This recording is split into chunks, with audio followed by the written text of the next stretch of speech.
So now I will take up the text of the essays on the Gita from this chapter. So now that we have an idea, maybe this para we can just almost read through and you will recapitulate what we have just said. But whence then come this conscious intelligence and conscious will which we perceive to be so large a part of our being, and which we commonly and instinctively refer not to the Prakriti but to the Purusha? According to the Samkhya, this intelligence and will are entirely a part of the mechanical energy of nature and not properties of the soul. They are the principle of buddhi, one of the 24 tattvas, the 24 cosmic principles. Prakriti in the evolution of the world bases herself with her three gunas in her as the original substance of things, unmanifest, inconscient, out of which are evolved successively 5 elemental conditions of energy or matter. For matter and force are the same in the Samkhya philosophy. These are called by the names of 5 concrete elements of ancient thought: ether, air, fire, water and earth. But it must be remembered that they are not elements in the modern scientific sense but subtle conditions of material energy, and nowhere to be found in their purity in the gross material world. All objects are created by the combination of these 5 subtle conditions or elements. Again, each of these 5 is the base of one of 5 subtle properties of energy or matter: sound, touch, form, taste and smell, which constitute the way in which the mind sense perceives objects. Thus, by these 5 elements of matter, put forth from primary energy, and these 5 sense relations through which matter is known, is evolved what we call in modern language the objective aspect of cosmic existence. And I think more or less we have covered this in our explanation of the evolutes. But there is one question you must have noticed here, that whence then comes this conscious intelligence and will which you perceive to be so large a part of our being? According to the Samkhya, this intelligence and will are entirely a part of the mechanical energy of nature and are not properties of the soul. So we had discussed this en passant, that although we say that the soul is the Purusha, is the consciousness, then how is it that the matter, or how is it that we have leaves, we have trees, we have birds and animals, and as they themselves said, intelligence, ego, how do they get their consciousness? How are they becoming intelligent and conscious? Well, in the beginning, Samkhya would explain that they are conscious because of the buddhi, the principle of buddhi. As we have seen in the chart, the buddhi is the first principle that is manifest from Prakriti. And it is from this buddhi we have the ego sense, and then the manas, and then the other evolutes. So they say it is a buddhi which is reflecting in these elements, and this sense of the will and intelligence. Buddhi is this mental faculty of this intelligence. So you say we think that the tree is intelligent, or the animal is intelligent, or man is intelligent, because it is a quality of the same buddhi coming in. They have not yet answered the question, if you can see. You see, one is to say something is intelligent, and is another to say something is conscious. But the question is, how are they conscious? How is the human being conscious? Well, there they have said, well, it is not that they are conscious. Human being and Prakriti and Buddhi and animal, they are all reflecting the consciousness of Purusha. As I explained yesterday, the moon itself doesn't have the light doesn't have its own light. It only reflects the sunlight, but we think the moon is full of light and beautiful light and etc. So he says it is a kind of a misunderstanding. So even human beings and trees and birds and animals, they do not have consciousness, they are only reflecting. So like the moon is also a kind of a solid substance, but it can reflect.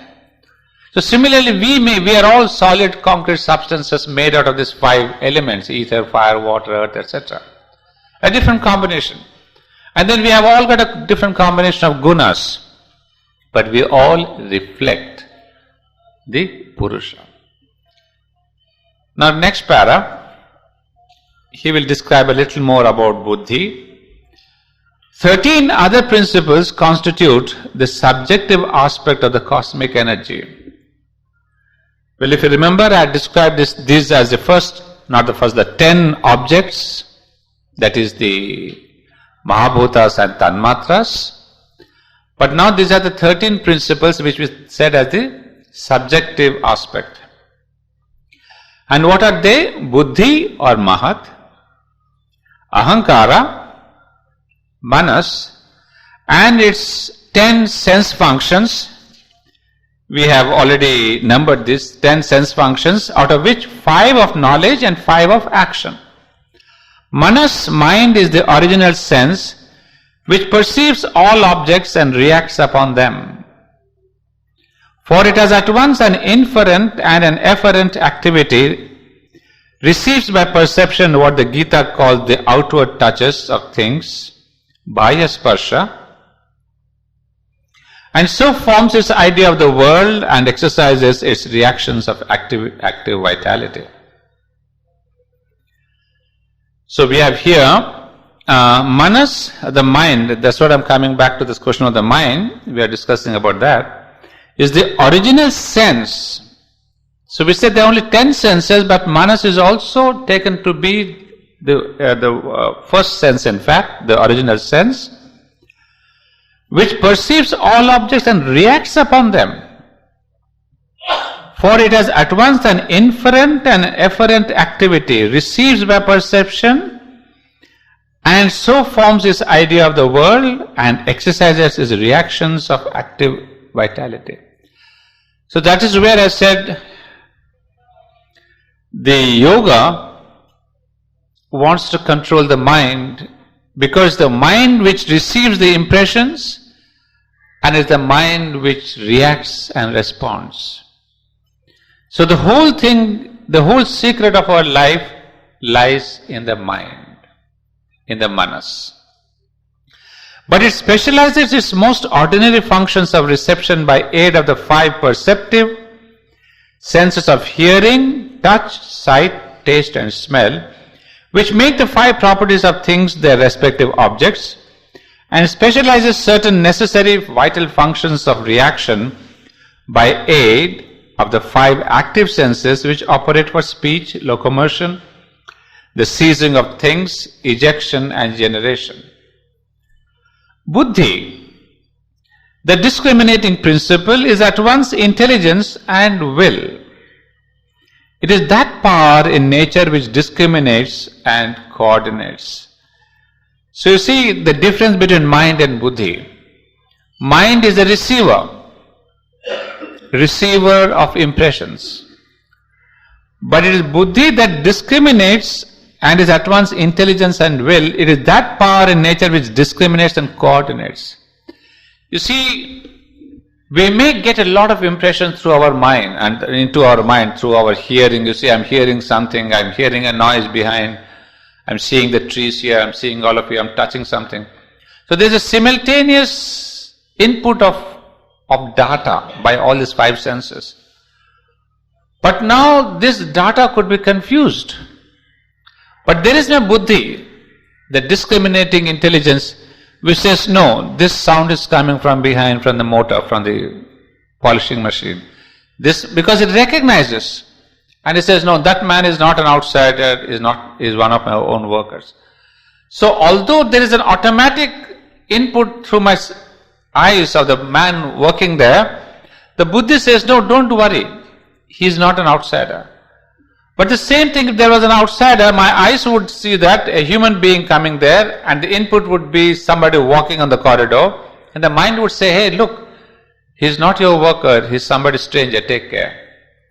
So the data is being coordinated and discriminated by this buddhi agency.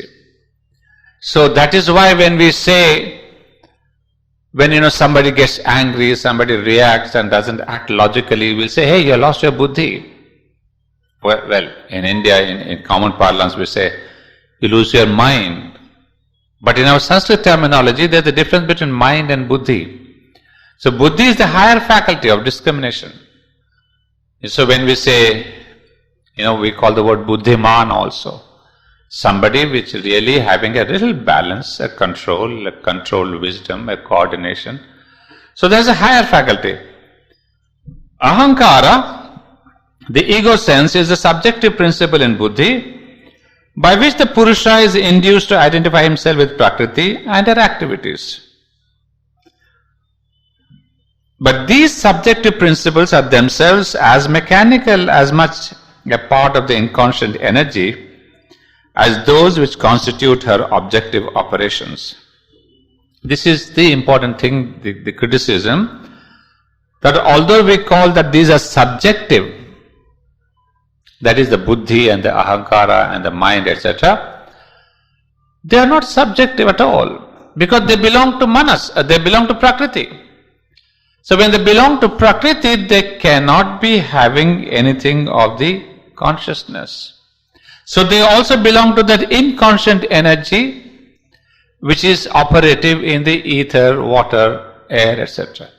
So ultimately all these 23 principles are only inconscient energy. Although we say buddhi means the discrimination, mind means this receptacle, but this is all a way of saying. But ultimately they are all inconscient. If we find it difficult to realize how intelligence and will can be properties of the mechanical inconscient and themselves mechanical, we have only to remember that modern science itself has been driven to the same conclusion. It's a very interesting point Aurobindo brings in here. Let me read one more sentence. Even in the mechanical action of the atom, there is a power which can only be called an inconscient will, and in all the works of nature that pervading will does inconsciently the works of intelligence. You see, if we challenge Samkhya, that how is it that in this inconscient energy we see intelligence and will? He says, but what does your modern science say? They have also come to the same conclusion. They have gone to the levels of the atom and the subatomic level. And what do they discover? That there is a secret, hidden, unintelligible intelligence. We do not know what it is. But obviously there is a rhythm. The way that the subatomic movement is there, the neutrons and the protons and all that, they don't clash with each other. But the very fact of their movement gives out so much of energy. And then how does this nature act? The rhythms of nature, the seasons, the way the birds fly in the winter times across thousands of miles. There is this will, there is an intelligence. So we don't call it, the science also doesn't call it consciousness, but it calls it an intelligence. So science tells us that atom has intelligence, birds have intelligence, nature has intelligence. There is a power which apparently does not seem to be conscious, but there is definitely an intelligence. Otherwise we cannot explain the movements of the birds, of the movements of the animals, the movement, of the way an eagle really can swoop down on a little rat in a big forest. So there is some other faculty. We call it intelligence or will. So Aurobindo is asking that don't just challenge the Samkhya. Your science today, after thousands of years, has come to the same conclusion as Samkhya has come to, that in this jada there is intelligence. Now, the explanation that they have given may seem fallacy, but their observation is correct. And so too modern science tells us the same thing. What we call mental intelligence is precisely the same thing in its essence as that which discriminates and coordinates subconsciously in all the activities of the material universe and conscious mind itself. Science has tried to demonstrate is only a result and transcript of the mechanical action of the inconscient. But Samkhya explains what modern science leaves in obscurity. It's a great thing. You see, that is why, in spite of being so old, and as you said, one of the first Indian schools of thought, Aurobindo says here, it has explained what modern science leaves in obscurity. What does it explain? The process by which the mechanical and inconscient takes on the appearance of consciousness. So, can science tell us why and how there is this intelligence? You have accepted that in the subatom there is intelligence. You have accepted that in the movements of the sun there is intelligence. You have accepted in the movements of the ants, in the anthill there is intelligence. And nowadays, if you see in the National Geographic, as I said many a time, you will see a supreme intelligence in the animals. They may not be conscious of their intelligence, but they are supremely intelligent. So Samkhya gives us the answer, whereas science cannot. It just observes, but it doesn't know how and why. Samkhya says that this inconscient takes on the appearance of consciousness. It is because of the reflection of Prakriti in Purusha. The light of consciousness of the soul is attributed to the workings of the mechanical energy, and it is thus that the Purusha, observing nature as the witness and forgetting himself, is deluded with the idea generated in her that it is he who thinks, feels, wills, acts, while all the time the operation of thinking, feeling, willing and acting is conducted really by her and her three modes and not by himself at all. To get rid of this delusion is a first step towards the liberation of the soul from nature and her works. So let us take up the very interesting answer. There's an answer to modern science and an answer to our own yoga now. The reflection of Prakriti and Purusha, the light of consciousness of the soul is attributed to the workings of the mechanical energy. We have said this before, that it is the soul's consciousness which is reflecting on matter. And it is that reflection in matter which seems to be that that matter is conscious. Now, how far is this true? Does the soul's consciousness only reflect in matter? Well, the next line tells us, and we have seen this before in the synthesis of yoga too, that when we say the soul's consciousness reflects in matter, what does it mean? You see, even for this reflection there must be, the soul has identified itself with matter. And we have seen this, that's what happens. Yesterday also I was telling you, that in the beginning the soul thinks that I am the body.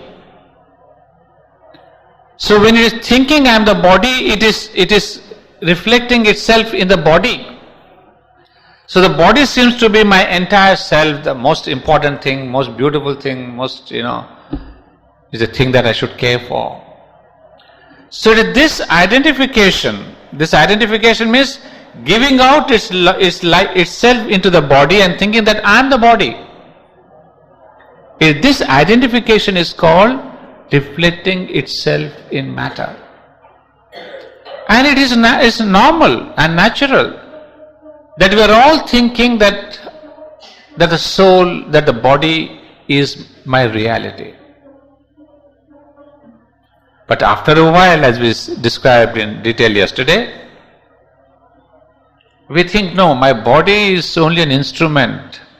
My emotions, my ambition, my plans, my wanting to fulfill my desires, that is the truth of my existence. Body is there, okay, my teens are over, I was smart enough, I got a good girl, I got a good boy, body has attracted. So we don't have much of a importance for the body. But the second stage is my vital ambitions. They'll say, this is the most important thing. So this is what's happening. The soul is again identifying with your vital being. And then so you think that the vital being is important. So why did the vital being become important? Because of the soul's consciousness reflecting on the vital being. The vital being suddenly becomes focused upon, just wow, I am the reality. And you spend decades and years together observing, manifesting, fulfilling your vital. Then there comes a stage which says, no. The focus of the soul changes to the mind. And they say, oh my, all this emotion, this family business, this family ties, this money, this thing, this has no importance. My mental ideals, my religion, my ethics, my spirituality, my social work, we say that is important. Because the soul now thinks that it is the mind. So this way, what we have seen in sadhana explained in the synthesis of yoga is very close to what Samkhya has said. That is what is the beauty that I discover. That Samkhya, as I said, it has many problems, but at the same time, it has got this kind of some gems of truth which are found even in integral yoga, which are to be found in integral yoga. Then the last stage we said is the soul says, no, I am neither the body, nor the vital, nor the mental, I am the divine. Then suddenly it says, oh, all these days it was nature which was acting and seeing and feeling and willing and thinking, and I thought I was doing. So the soul turns back and says, I have been under an illusion. I thought I was the body, I thought I was this, I thought I was this. But actually those are the Prakriti. I am not Prakriti, I am the divine. And that is called realization. And that is why I use the word self-realization, realization of who oneself is. Realization of who I am. And that who I am is the divine. So this is the process of, distinguishing between Prakriti and Purusha. So what Aurobindo is writing here about Samkhya is a great basic truth. Now we come in the next paragraph to the first major problem of Samkhya philosophy. And there are two problems with Samkhya philosophy. One is the question of the multiple Purushas. We have already alluded to that. And other is the problem of liberation. There are two problems.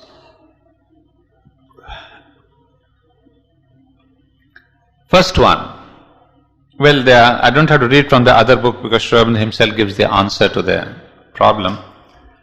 There are certainly plenty of things in our existence which the Samkhya does not explain at all or does not explain satisfactorily.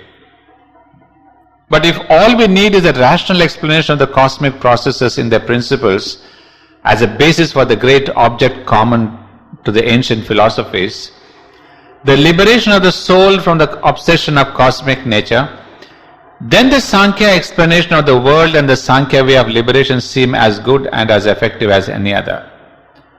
What we do not see is at first is why it should bring in an element of pluralism into its dualism by affirming one Prakriti but many Purushas. We have said this also.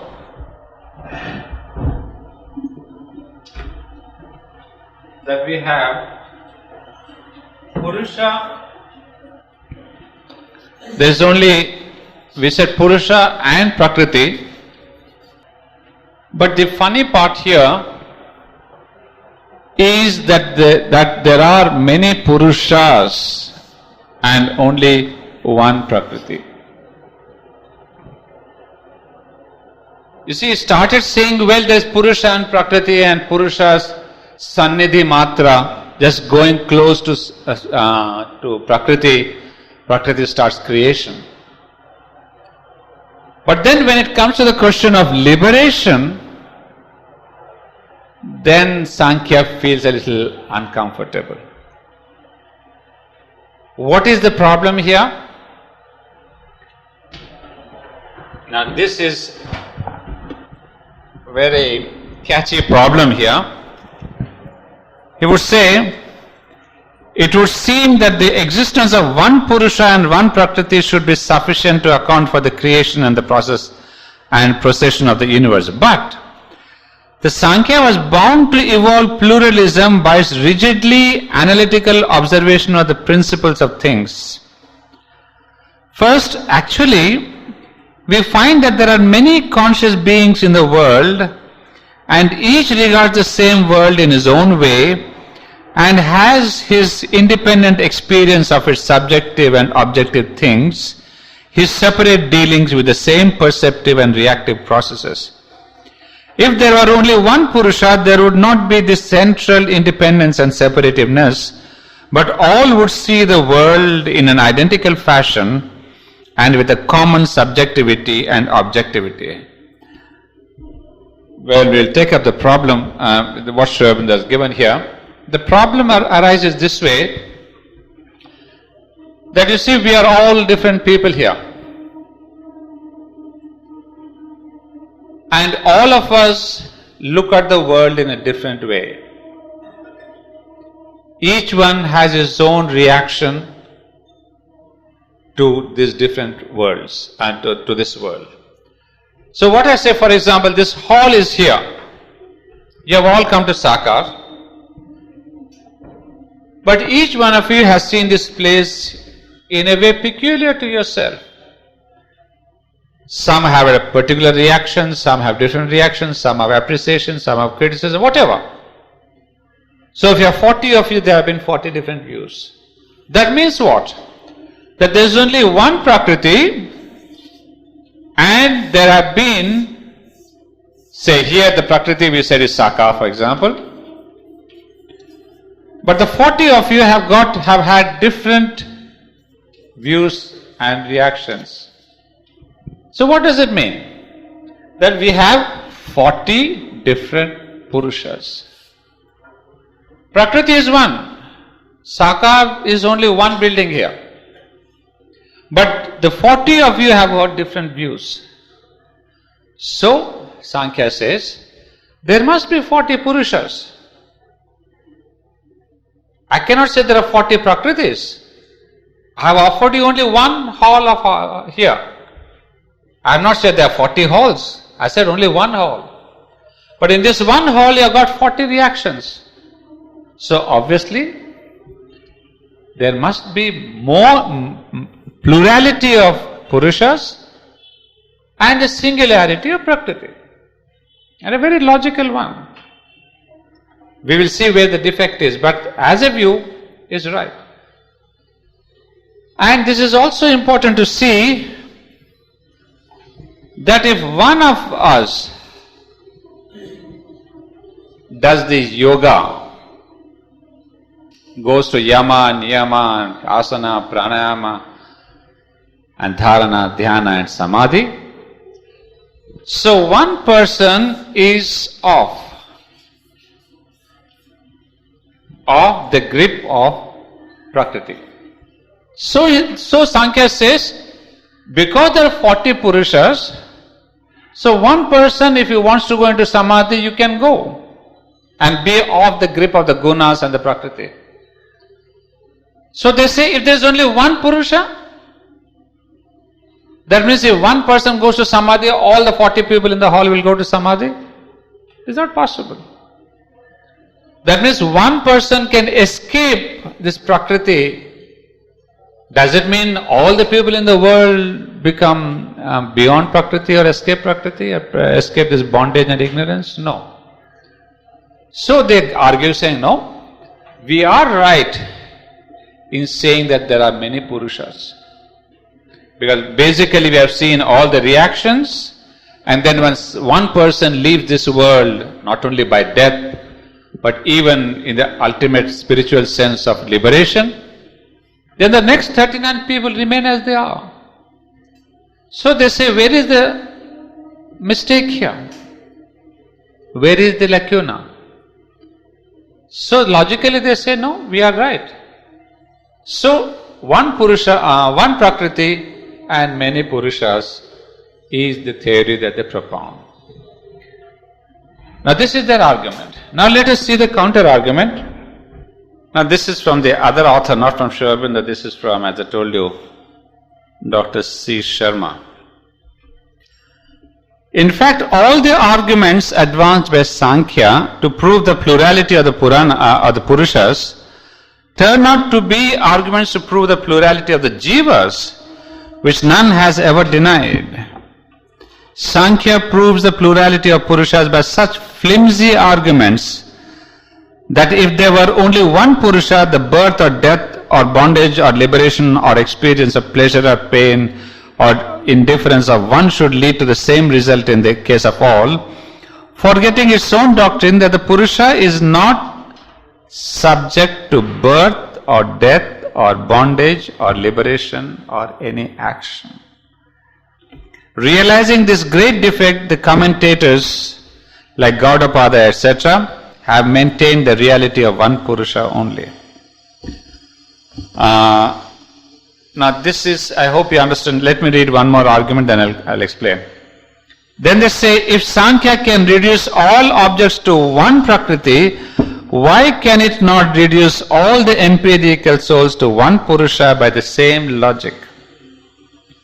And why can Prakriti and empirical Purusha be not reduced to the absolute Purusha by the same logic?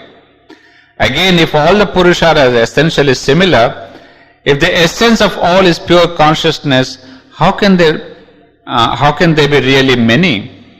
Differences and distinctions constitute individuality. If all the Purushas are essentially the same, there is no meaning in proclaiming their quantitative plurality. Numerical plurality is sheer nonsense.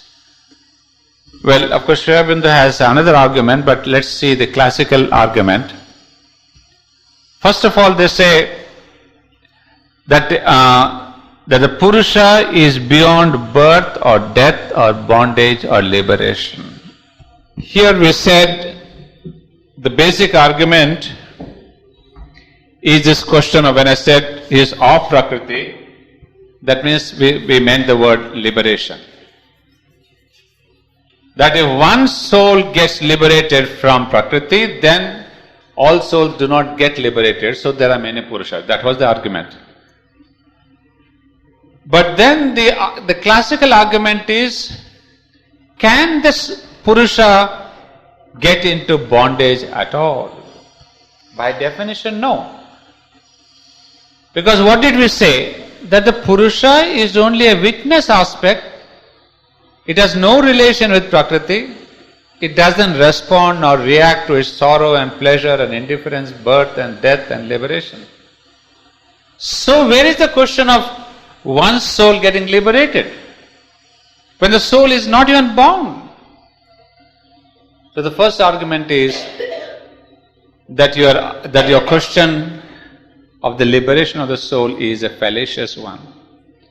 Because you have yourself said soul has no reaction and response to nature. That is the classical argument, number one. And secondly, we said by a process of regress, going backward, we have reached into one Purusha, one Prakriti. So similarly, if all these 40 people we go by an infinite regress and we say, who is the source of your soul? What is the source of my soul? Okay, there's a universal soul. What is the source of the universal soul itself? There is a transcendent soul. So if you go for an infinite regress, there could be one Purusha only. So the classical argument is, why are you maintaining so many Purushas?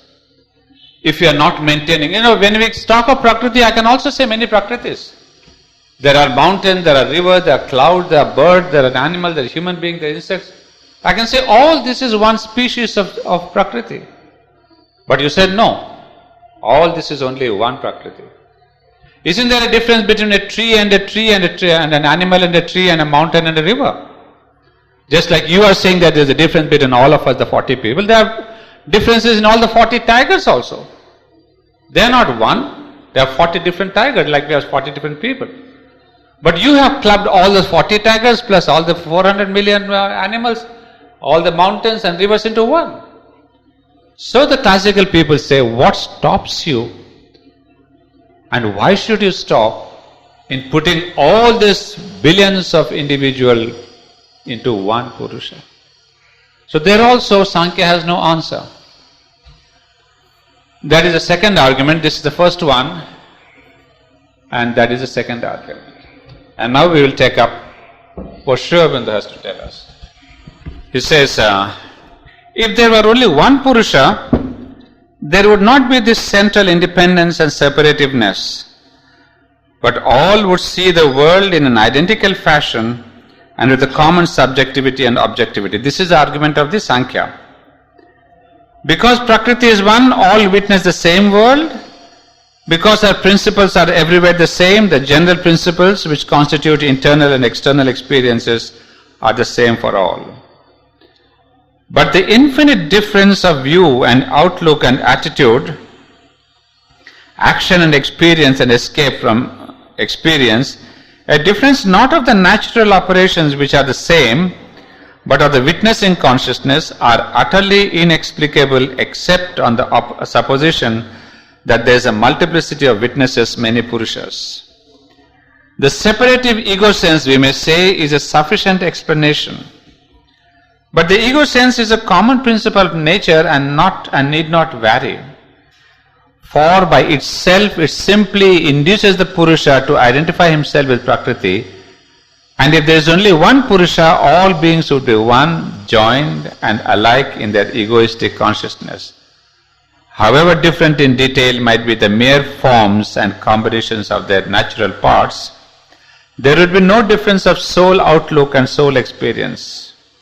The variations of nature ought not to make all this central difference, this multiplicity of outlook, and from beginning to end this separateness of experience in one witness, one Purusha. Therefore, the pluralism of souls is a logical necessity to a pure Samkhya system divorced from the Vedantic elements of the ancient knowledge which first gave it birth. The cosmos and its process can be explained by the commerce of one Prakriti with one Purusha, but not the multiplicity of conscious beings in the cosmos. Well, you have noted here that Aurobindo has not yet given his answer in this para, but has only reinforced the thought and the logic of Samkhya itself.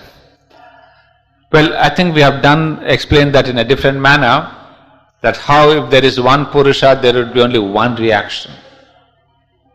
Because if all of us have only one Purusha, then we would be looking at the world in a similar way, but which is not the case. And but what do we do in our integral yoga? How do we make this differentiation? We say there is only one soul, and yet we say we all have a different angle of looking at the world. What would be the answer from the angle of integral yoga? We say we have all got different egos. Each one of us is a definitely different ego system. It's because of our ego that we reflect differently the nature around us. When you all came in, you have all seen the same garden, in the same house, in the same hall, But because of your ego, the mental ego, the vital ego, whatever it is, you have seen this differently. That's what we would say. But then Samkhya would say, but that's not true. Because ego belongs to Prakriti. We have already said ahankara. After the buddhi, then there is ahankar. So buddhi and ahankar and manas, they belong to Prakriti. So he says there's nothing to do with Purusha. So Samkhya says no, integral yoga is wrong if you say because of ego we are different. Samkhya says I am also saying that we have all got different egos. But I am saying there are also different Purushas. So do you have any objection to that? Different egos, I agree, says Samkhya. Aurobindo says different egos, Samkhya says yes, different egos.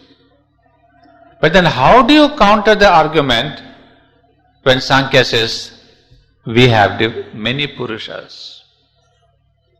That's the argument which we are not yet, of course these classicists have given this argument of the liberation and this eternal recession. That's a logical answer, but still I do not think it is really satisfying us somewhere. There should be something else. That why there cannot be many Purushas, there's only one Purusha.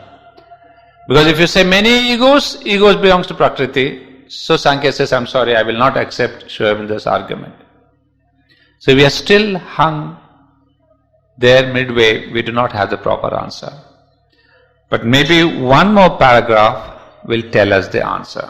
And if it doesn't, then I will reveal something more. From Aurobindo, of course, there's no I there. I will reveal from him, that's the right way. There's another difficulty, quite as formidable. This is the one that we are speaking now about, the liberation. Liberation is the object set before itself by this philosophy as by others. Yeah, this is something again I've told you before also. I'll reiterate that somehow liberation has been the central aspiration of all our schools of thought. I mean, it's an extraordinary phenomenon if you can look back into a culture. 10,000 years back,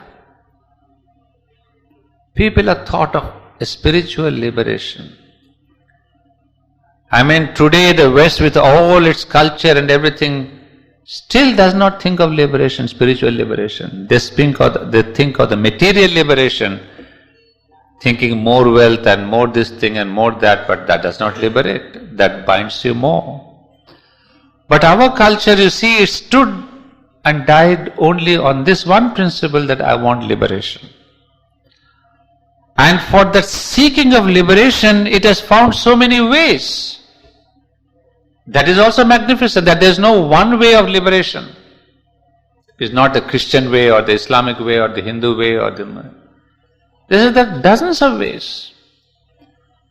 So all our Vedas spoke of that, Gita spoke of that, Upanishads speak of that, and even the schools of thought. Schools of thought were not interested in giving you PhD degrees and MA degrees. They said, I will teach you how to get yourself liberated. Somebody else said, I will teach you how to get liberated faster. And maybe it is that tendency that has come down today, somebody promising liberation in 1 week if you pay 25,000 rupees. It's the same tendency, faster the better, but today the better has become money, nothing more. But this we have had the tendency, everyone wants a quick shot at that. So these schools of thought developed, Buddhism, Vishishtadvaita, Yoga, Samkhya, everyone putting up boards saying, come to me, I'll give the shortest cut. So Samkhya also said that I will show you liberation. This liberation is effected, we have said, by the Purusha's withdrawal of his consent from the activities of Prakriti, which he conducts only for his pleasure. But in some, this is only a way of speaking.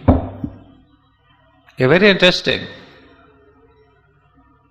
This says it's only a way of speaking. The withdrawal of the Purusha cannot be done. Why is it that the withdrawal of Purusha cannot be done? The answer is in the question itself. Because Purusha never consented to be part of Prakriti. So how can he withdraw? You see, if you say Purusha has consented to be part of Prakriti, identified himself with Prakriti, that means Purusha is a conscious, active, dynamic chap. But Samkhya says no. He has no dynamism, he has no activity, he just stands there as a witness, says yes once in a while and finish. So Aurobindo says the Purusha is passive. And the act of giving or withdrawing consent cannot really belong to it, but must be a movement in Prakriti itself. If we consider, we shall see that it is, so far as it is an operation, a movement of reversal or recoil in the principle of buddhi, the discriminative will. So now Aurobindo gives the answer to this question of liberation. The classicists, as I said, they said that how can the Purusha, if one Purusha is liberated, all other Purushas have also to be liberated. But Aurobindo gives a more logical answer. First of all, Purusha cannot be liberated because Purusha never got bound. Question 1. Then what gets liberated? It is in nature itself that the buddhi itself, which had really identified itself out of desire, out of attachment, thinking that this building is mine, this people is mine, this sense of identification, slowly through meditation, through dhyana and dharana and pratyahara and all that 8 steps of Raja Yoga, you have come back into your original self and you said, no, all the 10 matras, or all the sense organs, or the 5 organs of knowledge, they are not me. So you see, it's a beautiful process. Out of those 23 organs, or 22 now, you are coming back into that original buddhi. Because now our buddhi has percolated itself into the matras, into the tanbhutas, tanmatras and mahabhutas and all that. By meditation, as we said, you are getting away from the objective world. And from that objective world, you come into the manas, you come into the ahankara, you come into the buddhi. Then that is proper liberation. So he says it is the discriminative buddhi that makes it the liberation. Buddhi has been lending itself to the perceptions of the mind sense. It has been busy discriminating and coordinating the operations of the cosmic energy, and by the aid of the ego sense identifying the witness with her works of thought, sense and action. It arrives by the process of discriminating things at the acid and dissolvent realization that this identity is a delusion. That's what I explained just now. That by this sense of the withdrawal through the practice of meditation, it comes ultimately to realize all this was a delusion. I shouldn't have really myself identified with that. So it's the kind of an regress, getting back into itself. It discriminates finally the Purusha from Prakriti and perceives that all is mere disturbance of the equilibrium of the gunas. The buddhi, at once intelligence and will, recoils from the falsehood which it has been supporting, and the Purusha ceasing to be bound, no longer associates himself with the interest of the mind in the cosmic play. This is a combination, I must say, of Samkhya and integral yoga. Samkhya yoga and integral yoga. That's why I said in the beginning, Aurobindo accepts this portion of Samkhya yoga, which is to discriminate between the Purusha and the Prakriti. That this separation is a must. Without this separation within, you cannot get into the contact of your psychic being even. So this is one principle that he took up fully. So here, but the principle of detachment, how does it come? By the Raja Yoga method of the separation in the meditation. So he says, in the meditation, it is the buddhi which recoils from the falsehood which it has been supporting.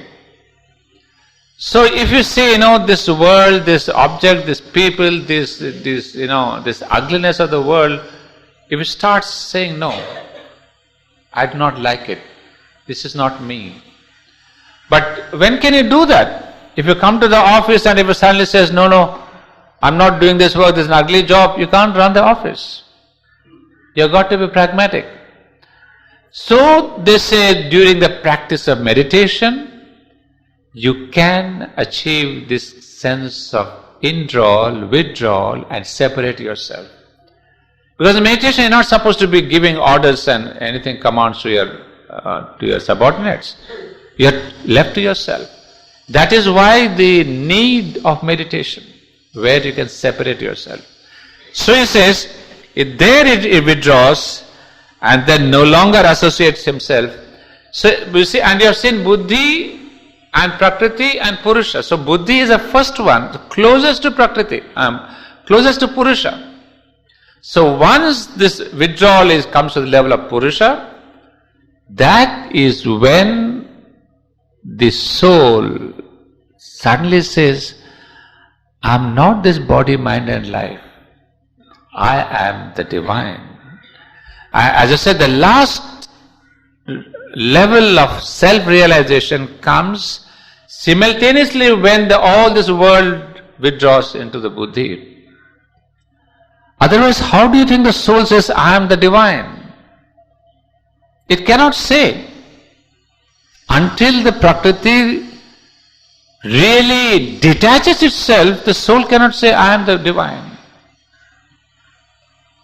Because we have spent maybe 50 years, 60 years of our life thinking that I am the body, I am the emotion, I am the mind. We are so identified with this Prakriti. Overnight you cannot say that I am divine. But that sentence will come in our life only when we have practiced through life, through meditation, through this process, and ultimately achieved a level where my buddhi says, no, I have had a mistake, I have done a mistake. So when it says I have done a mistake of identifying with the entire 22 principles of evolutes, at that kshan, at that moment, the soul can say, oh my God, I am not this Prakriti. I am me, the divine. So you see friends, what our yoga has taught is again a self-realization through very, very practical methods. We think, oh, this yoga is an ancient thing and we have taken to a new yoga, integral yoga. You see, we also fancy a lot because Sri Aurobindo has given us integral yoga, we have a tendency to, kick away all these old yogas. But there's so much of the old yogas which has been brought into the practice of integral yoga itself. That's why it's important to know, you see, why Sri Aurobindo is giving, even in the synthesis of yoga, you have seen there are separate chapters on Raja Yoga and Hatha Yoga and Triple Path and all that. Because they have contributed much to integral yoga, path of integral yoga, not only philosophy. So we cannot deny the fact. So let's not be prejudiced for the old yogas all the time. We say, oh, those are the old yogas and this is Sri Aurobindo's new yoga and integral yoga. You do neither of them, is bad. So Sri Aurobindo is telling that is a point of self-realization.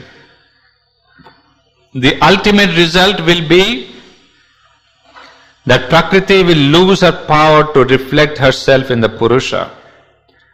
For the effect of the ego sense is destroyed and the intelligent will, becoming indifferent, ceases to be the means of her sanction. necessarily then our gunas must fall into a state of equilibrium. The cosmic play must cease. The Purusha return to his immobile repose. But if there were only the one Purusha, and this recoil of the discriminating principle from its delusions took place, all cosmos would cease. As it is, we see that nothing of the kind happens. A few beings among innumerable millions attain to liberation or move towards it.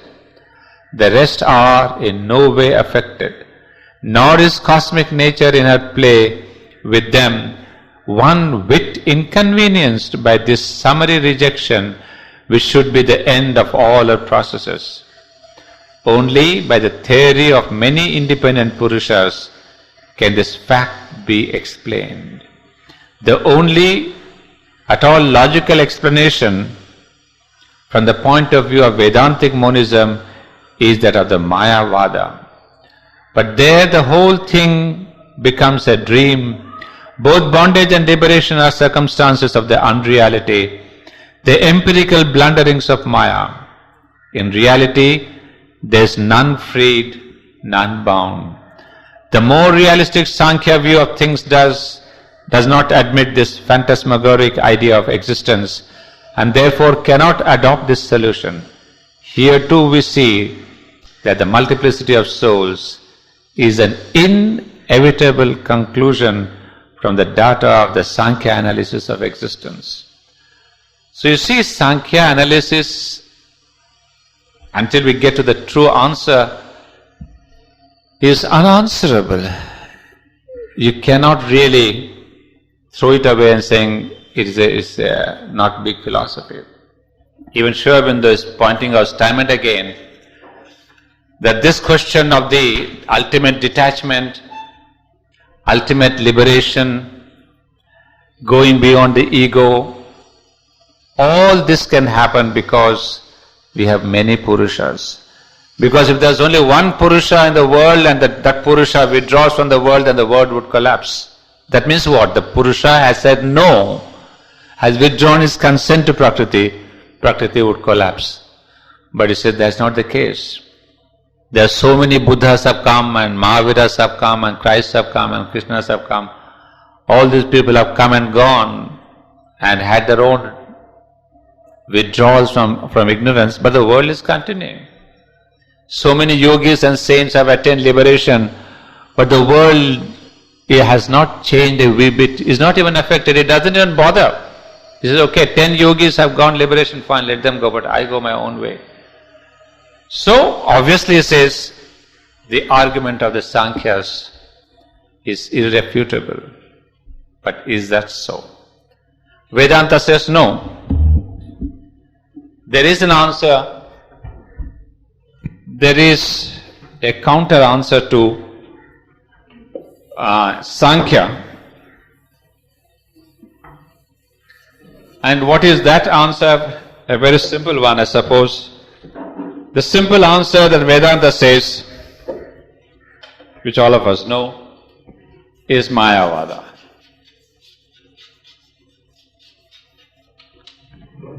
So, none bound and then none released. Because all this world is an illusion.